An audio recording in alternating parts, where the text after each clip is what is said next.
Hi guys, it's Jen and Elisa from Captivated by Him.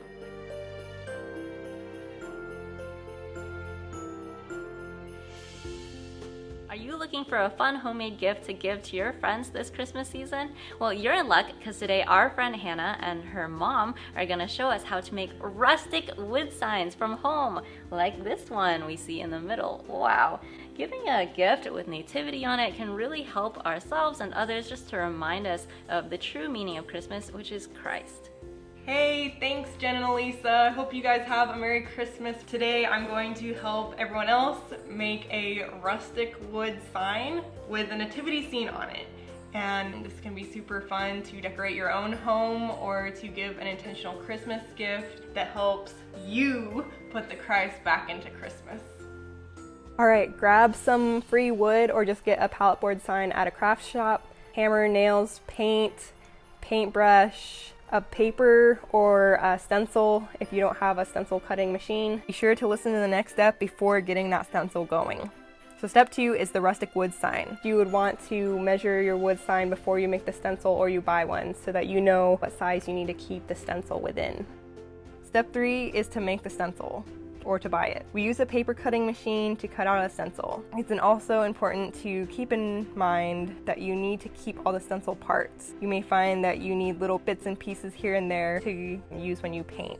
Next, you will want to tape the stencil to the pallet board, and we like to add more tape in certain problem areas and try to get some tape in the middle of the stencil just so that there won't be any movement while you're actually painting. The painting part is actually really quick, so really make sure you take the time to position your stencil rightly, and if you have to put in little pieces to make sure the stencil is perfect, go ahead and do that, and just make sure you really take your time on this step, as this is how well your stencil is going to look once you finish it. We use Elmer's glue or just a glue stick to get all the little bits and pieces down. I've seen people also use tape for this. And next, after this part, we're going to get our paint. We like to use chalk paint, but it's up to you the kind that you want to use. And it's really important that you get a good coverage of paint on your paintbrush, but be really careful and not use too much paint, because if it leaks or goes underneath the stencil, then that's really gonna be a bummer for your pallet board sign. These little tapping motions really help you get full coverage of paint on the sign without it getting too drippy or even having the stencil stick to the pallet board sign because the stencil is all wet. This little tapping motion is exactly what you want to do. Then take off your stencil as quickly as possible. Don't rush it too bad, but you'll want to get all the little bitsy pieces off before the paint dries, because otherwise it can be annoying to try to pull them or rip them off when the paint's already dried. Here's the finished wooden nativity sign.